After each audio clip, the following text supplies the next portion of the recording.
જય શ્રી કૃષ્ણ. શ્રીમદ ભાગવત મહાપુરાણ એકાદશ સ્કંદ અધ્યાય 8. અજગર વગેરે દત્તાત્રેયના 9 ગુરુઓ. બ્રાહ્મણ દત્તાત્રેય બોલ્યા, હે રાજન, વિના પ્રયાસે પ્રારબ્ધ કર્મના વેગથી જેમ પ્રાણીઓ દુઃખ પામે છે, તેમ સ્વર્ગમાં કે નર્કમાં ઇન્દ્રિય સુખ પણ અનાયાસે પ્રારબ્ધ કર્મના વેગથી જ મળે છે. માટે જ્ઞાનીએ સુખની ઈચ્છા કરવી નહીં. 9. અજગર પાસેથી હું શીખ્યો છું કે અજગર કોઈ જાતની ક્રિયા કરતો નથી અને પ્રારબ્ધ યોગે જે કંઈ ઘણો સ્વાદિષ્ટ, નીરસ, વધતો કે ઓછો ખોરાક મળે છે તે ખાઈ લે છે. તે યોગીએ પણ ઉદાસીન રહી પ્રારબ્ધ યોગે જે કંઈ સ્વાદિષ્ટ, નીરસ, વધતો કે ઓછો આહાર મળે તે ખાઈ લેવો. કોઈ વેળા પ્રારબ્ધને કંઈ જ ન મળે તો પણ અજગરની પેઠે કોઈ જાતના ઉદ્યમ વિના કેવળ દેવ જ આપી રહેશે એવું ધૈર્ય ધરી ઘણા દિવસો સુધી નિરાહાર પડી રહેવું. ઇન્દ્રિય બળ, મનોબળ અને શરીર બળથી યુક્ત એવા પણ દેહને કર્મ રહિત જ ધારણ કરવો. કંઈ પણ કામ કરવું નહીં અને આત્મજ્ઞાન રૂપી સ્વાર્થ તરફ દ્રષ્ટિ રાખી પડ્યા રહેવું. તેમજ સર્વ ઇન્દ્રિયો પૂર્ણ હોવા છતાં ઇન્દ્રિયોથી પણ કોઈ વ્યાપાર કરવો નહીં. 10. સમુદ્રની પાસેથી હું શીખ્યો છું કે જળથી ભરેલો સમુદ્ર બહારથી પ્રસન્ન, અંદરથી ગંભીર, પ્રવેશવો ને ઓળંગવો મુશ્કેલ, અનંત પારવાળો અને અડગ હોય છે.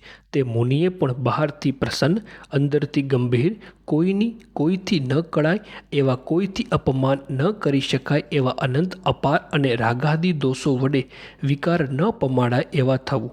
વળી જેમ સમુદ્ર ઘણી નદીઓ મળવાથી છલકાઈ જતો નથી અને નદીઓને મળવાથી સુકાઈ જતો નથી, તે મુનિઓ પણ સંપૂર્ણ કામ ભોગો હોય ત્યારે હરખાવું નહીં અને કામ ભોગોથી રહિત હોય ત્યારે શોક ન કરવો.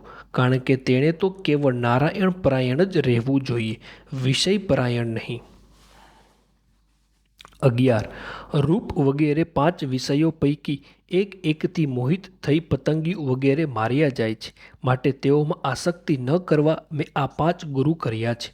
તેમાં રૂપ વિલાસથી મોહિત થયેલો મનુષ્ય પતંગિયાની પેઠે નાશ પામે છે. તે હું પતંગિયા પાસેથી શીખ્યો છું. જે પતંગિયું અગ્નિના રૂપથી મોહિત થઈ તેનાથી લોભાઈ તેમાં પડે છે, તેમ અજિતેન્દ્રિય પુરુષ ભગવાનની માયારૂપ સ્ત્રીને જોઈ તેના ભાવથી લોભાઈ અંધારા નરકમાં પડે છે. મૂઢ પુરુષ ઈશ્વરની માયાએ રચેલા સ્ત્રી, સોનું, દાગીના તથા વસ્ત્ર વગેરે દ્રવ્યોમાં ઉપભોગ બુદ્ધિથી લાલચુ મનવાળા થઈ મોહથી અંધ દ્રષ્ટિ બને છે અને પતંગિયાની પેઠે નાશ પામે છે. 12. ભમરા પાસેથી હું શીખ્યો છું કે મુનિએ ભમરાની વૃત્તિનો આશ્રય કરવો અને ગૃહસ્થોને દુઃખ આપ્યા વિના જેટલા આહારથી પોતાનું શરીર ટકી રહે તેટલો આહાર લેવો. જેમ ભમરો પુષ્પોના નાશ કર્યા સિવાય થોડું થોડું જ મધ લેતો હોય, કોઈ પણ પુષ્પમાં આસક્ત થયા વિના વર્તે છે, તે મુનિએ પણ ગૃહસ્થોને હેરાન કર્યા વિના થોડો થોડો જ આહાર લઈ આજીવિકા કરવી. નહીતર તો જેમ ભમરો વધારે ગંધના લોભથી જો એક જ કમળમાં આસક્ત થઈ તેમાં રહે, તે સાયંકાળે કમળ સંકોચાઈ જતા તેમાં બંધાય છે, તે મુનિ પણ સારા સારા પદાર્થોના લોભથી જો એક જ ઘરનો આશ્રય કરે છે તો તે ઉપરના મોહથી બંધાય છે. વળી જેમ ભમરો નાના મોટા સર્વ પુષ્પોમાંથી સાર વસ્તુ લે છે, તેમ કુશળ પુરુષે નાના મોટા સર્વ શાસ્ત્રોમાંથી સાર વસ્તુ લેવી. નંબર 12. હું મધમાખી પાસેથી શીખ્યો છું કે મુનિએ આ અન્ન સાંજે જમીશ અને આ અન્ન કાલે જમીશ એમ અન્નાદિના સંગ્રહ ન કરવો, પણ માત્ર પોતાના હાથરૂપી પાત્રમાં સમાય તેટલું જ અન્ન લેવું અને તેનો સંગ્રહ માટે પેટરૂપી જ પાત્ર રાખવું. કારણ કે પેટ ભરાય તેથી વધારે સંગ્રહ કરનારો મુનિ મધમાખીની પેઠે જીવી શકતો નથી. જે મધમાખી સાંજ કે આવતીકાલ માટે મધને સંગ્રહ કરે છે તો તે મધ સાથે નાશ પામે છે, તે મુનિ પણ સાંજે કે આવતીકાલ માટે અન્નાદિનો સંગ્રહ કરે તો તે અન્નાદિ સાથે નાશ પામે છે. 13. સ્પર્શ વિષયમાં આસક્તિ એ નાશનું કારણ છે, તે હું હાથી પાસેથી શીખ્યો છું. જેમ હાથી પોતાને પડકારનારાઓને દેખાડેલી હાથણીના અંગ સંગની લાલચથી તેને સ્પર્શ કરવા જતાં જ ખડ વગેરેથી ઢાંકેલ ખાડામાં પડીને બંધાય છે, તે મુનિ પણ સ્ત્રીનો સ્પર્શ કરવા જતાં જ બંધાય છે. માટે લાકડાની સ્ત્રીનો પણ મુનિએ પગથી પણ સ્પર્શ ન કરવો તો હાથથી સ્પર્શ કેમ થાય? બુદ્ધિમાન મુનિએ પોતાના મૃત્યુરૂપ સ્ત્રીનો કદી સંગ ન કરવો. જો તે સ્ત્રીનો સંગ કરે તો જેમ હાથી હાથણીનો સંગ કરવા છતાં બીજા બળવાન હાથીઓથી માર્યો જાય છે, તેમ બીજા બળવાન પુરુષોથી માર્યો જાય છે. 14. દાન અને ભોગથી રહિત ધનનો સંગ્રહ કેવળ બીજા માટે જ છે. એ વિશે હું પારઘી પાસે શીખ્યો છું. જેમ પારઘી મધમાખીઓએ મહાદુઃખે એકઠા કરેલા મધને ભોગવે છે, તેમ લોભી મનુષ્યોએ દુઃખથી એકઠું કરેલું ધન કોઈને દાનમાં અપાતું નથી કે તેનો ઉપભોગ પણ થતો નથી. તે ધનને બીજા ધન મેળવવાનો ઉપાય જાણનારો મનુષ્ય ભોગવે છે. તેની પાસેથી ત્રીજો કોઈ બળવાન ભોગવે છે અને તેની પાસેથી વળી કોઈ ચોથો અધિક બળવાન ભોગવે છે. અર્થાત ઝાડની બખોલ વગેરે ગુપ્ત સ્થળે મધમાખીઓએ મધ એકઠું કર્યું હોય તેને પણ પારઘી જાણીને લઈ જાય છે, તેમ લોભી મનુષ્યોએ ગુપ્ત સ્થળે રાખેલા ધનને પણ નિશાનીઓ ઉપર જાણી ઉપાયો કરી બીજા લઈ જાય છે. આમ સમજી યોગીએ કોઈ વસ્તુનો સંગ્રહ ન કરવો. વળી જેમ મધમાખીઓ એકઠા કરેલા મધને તેઓ ભોગવતી નથી તે પહેલાં જ પારઘી ભોગવે છે, તે મહાદુઃખથી મેળવેલા ધન વડે ઘરના સુખોની આશા રાખતા ગૃહસ્થનો અન્નાદિ ભોગ્ય પદાર્થોને તેઓના ભોગ પહેલાં જ યોગી ભોગવે છે. આ રીતે યોગી ઉદ્યમ વિના જ ભોગ મેળવી શકે છે. એ વિશે પણ મારા પારઘી જ ગુરુ છે. 15. હરિણ પાસેથી હું શીખ્યો છું કે વનમાં ભમતા યોગીઓએ વિષયોના ગીત કોઈ સ્થળે સાંભળવા નહીં. આ વિશે શિકારીના ગીતથી મોહિત થઈ બંધાઈ ગયેલા હરિણ પાસેથી યોગીએ શીખવું જોઈએ. હરિણના પુત્ર ઋષ્યશૃંગ ઋષિએ વેશ્યા સ્ત્રીઓના વિષય સંબંધી નૃત્ય, વાદિત્ર અને ગીત સેવ્યા, તેથી એ સ્ત્રીઓને તે વશ થયા.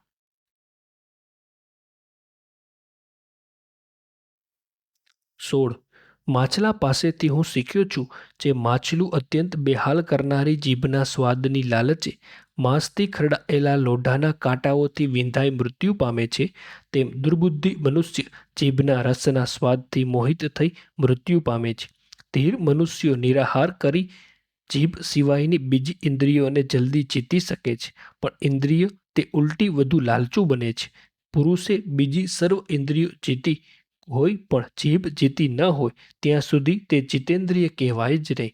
જીભનો જય થાય છે ત્યારે જ પુરુષ સર્વ જીત્યું એમ સમજવું. 17. હે રાજા, પૂર્વ વિદેહ નગરમાં પિંગળા નામની વેશ્યા હતી.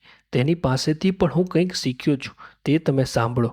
તે વેશ્યા એક સમયે કોઈ સુંદર પુરુષને રતિ સ્થાનમાં લઈ જવા તૈયાર થઈ ઉત્તમ રૂપ ધરી સાંજના વખતે ઘરની બહારના દરવાજામાં સમય થતાં બેઠી. હે મહાપુરુષ, ધનની લાલચવાળી તે વેશ્યા રસ્તામાં આવતા પુરુષોને મૈથુનની કિંમત આપી શકે તેવા ધનવાનને મૈથુન માટે યોગ્ય માનતી હતી. તે વેશ્યા રતિસ્થાનમાં પુરુષોને લઈ જઈ તેઓ પાસેથી મેળવેલા ધન વડે આજીવિકા ચલાવતી હતી. તેથી આવેલા પુરુષો ગયા ત્યારે તે વિચારવા લાગી કે કોઈ બીજો પણ ધનવાન પુરુષ મને પુષ્કળ ધન આપવાનો કદાચ મારી પાસે આવી ચડશે. આવી દુષ્ટ આશામાં ને આશામાં તેની નિંદ્રા નાશ પામી. ઘડીકમાં તે દરવાજામાં બેસતી, ઘડીકમાં ત્યાંથી અંદર જતી અને ઘડીકમાં બહાર નીકળતી. આમ કરતાં મધ્યરાત્રિ થઈ ગઈ. ધનની આશાથી સુકાતા મુખવાળી અને રાંક થયેલા મનવાળી તે વેશ્યાને હવે તો આ ધંધાથી બસ છે.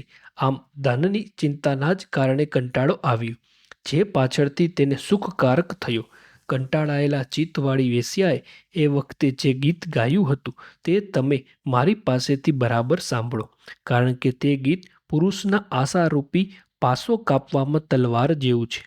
જેમ જ્ઞાન વિનાનો મનુષ્ય મમતા છોડી શકતો નથી, તમે જેને હવે તે વિષયોથી બસ છે આવો કંટાળો થયો નથી, તે સમયે દેહબંધન છોડવાની ઈચ્છા કરી શકતો નથી. પિંગલાએ ગાયું, અહો, મનને વશ નહીં કરનારો મારો મોહ વિસ્તાર તમે જુઓ, કારણ કે હું વિવેક શૂન્ય થઈ તુચ્છ સુપુરુષ પાસેથી કામના ઈચ્છું છું. આ અંતર્યામી હોય પાસે જ રહેતા આનંદ અને ધન આપતા અવિનાશી પતિ પરમેશ્વરને તજી હું અજ્ઞાની કામનાઓ નહીં આપનાર પણ દુઃખ, ભય, મનોવ્યથા, શોક તથા મોહ આપતા તુચ્છ પુરુષને સેવું છું. અહો, સ્ત્રી લંપટ ધનની તૃષ્ણાવાળા, શોક કરવા યોગ્ય અને પોતાનું શરીર વેચી ખરીદેલા પુરુષ પાસેથી ધન તથા મૈથુન સુખ ઈચ્છતી મેં સંકેત સ્થાને રતિ કરવા રૂપ અતિ નિંદ્ય ધંધો ચલાવી મારા આત્માને વ્યર્થ સંતાપ પમાડ્યો છે. પુરુષનું શરીર એક ઘર છે.